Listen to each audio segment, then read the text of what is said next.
What the frick? Hey, what's up guys? Brandon here, and I am excited about today's video.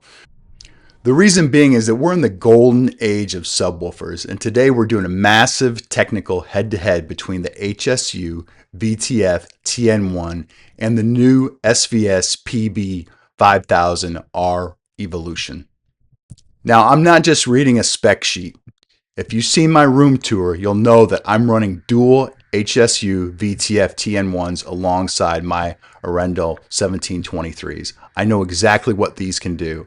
But also, in full disclosure, I've had a long history of having SVS subwoofers. From way back in the day when I had an SVS PB-10NSD, that was probably the first serious subwoofer I had, all the way up to dual PB-3000s before I switched out to HSU.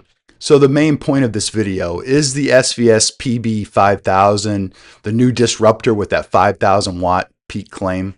Is the extra $1,300 that you're going to be spending on the SVS going to give you a better experience, or is it just better marketing? Let's take a look at the measurements. Let's talk technical breakdown, the build and the components. First, the HSU VTF-TN1, which retails for $1,199. The driver is a 15-inch long throw woofer. It's built for efficiency. The amp is a 600 watt RMS 2000 peak. It uses a Bash patented hybrid design. Why does that matter? It combines the sound quality of Class AB with the efficiency of Class D. HSU uses a technology called variable tuning. This means you have two 4-inch downfiring ports. You can run it at max output, which means both are open for mid-bass slam, or max extension with one open to get that subterranean 14 Hz that you can actually feel.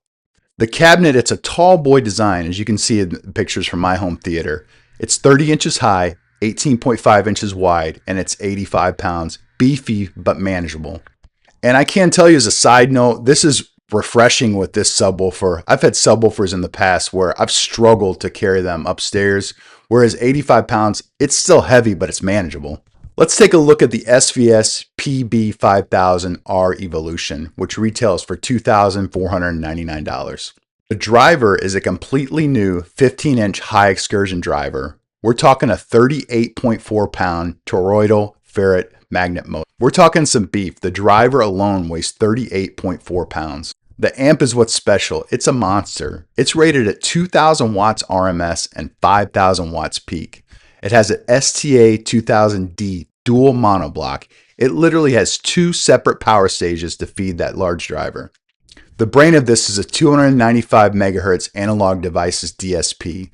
This monitors the current and voltage in real time so the driver never distorts no matter how hard you push it. Now the weight. This is where I almost look at it as a negative. It's like a permanent piece of furniture, like a refrigerator.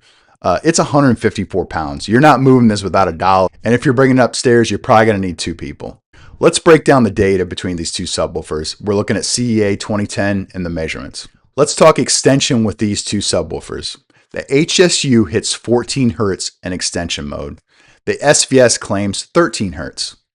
Now the difference here is going to be at the SPL gap. At 20 Hz, where the theater shake starts to happen, the SVS PB-5000 is likely outputting 115 plus dB, and the HSU is incredibly strong at roughly 110 to 111 dBs. So if we remember the math, every 3 dB is doubling of acoustic power. On paper, one PB-5000 has the raw output potential of nearly 2 HSU TN1s in the lowest octaves. Here's where the separation happens. I run dual TN1s. When you co-locate them or place them optimally in the room, you gain 3 to 6 dB back, plus you get the room mode benefit. My dual HSU setup gives me a flat response from 15 Hz all the way up to my crossover point, which is something one single mega sub struggles to do alone. So I work in sales, so always something that's important when I present to a customer, I'm looking at the price to performance ratio. In other words, are you getting the performance for what you're paying for? So if we look at the HSU TN1 value, you're paying $1,200 for 110 dB at 20 Hz. That breaks down to $10.90 per decibel. With the SVS PB-5000, you're paying $2,500 for 115 decibels at 20 Hz. That's $21.73 per decibel. So you're literally paying double for about 4 to 5 dB of extra output and a fancy app. The app is nice, I will say that. But for the price of one SVS, like I did, you could literally buy 2 HSU TN1s and a UMic 1 to calibrate your room with REW or Dirac Live. There are some benefits with SVS, so here's what you're paying for.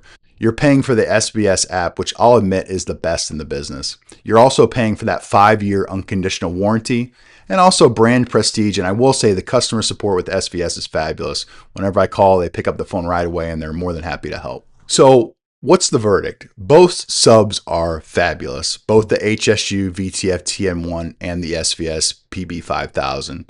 They've definitely taken it to another level with the amount of wattage and SPL that they're pushing in one subwoofer.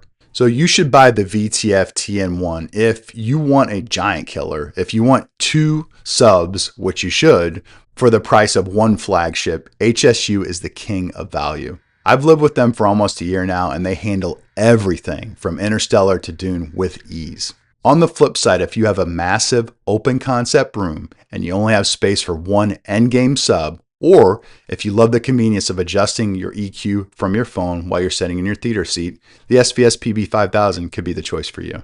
So in closing, if this technical breakdown helped you, please hit the like and subscribe button. I'll be coming out with new content weekly, and like I mentioned earlier, they're both great subs. I do think the HSU is going to be the better value to buy 2 or even 4 of those versus the SVS. And comment below, do you have the HSU? Do you have the new SVS? Do you think the PB-5000 is an upgrade over the PB-16? I would really love to hear your comments, and I appreciate you watching, and as always, have a great day. What the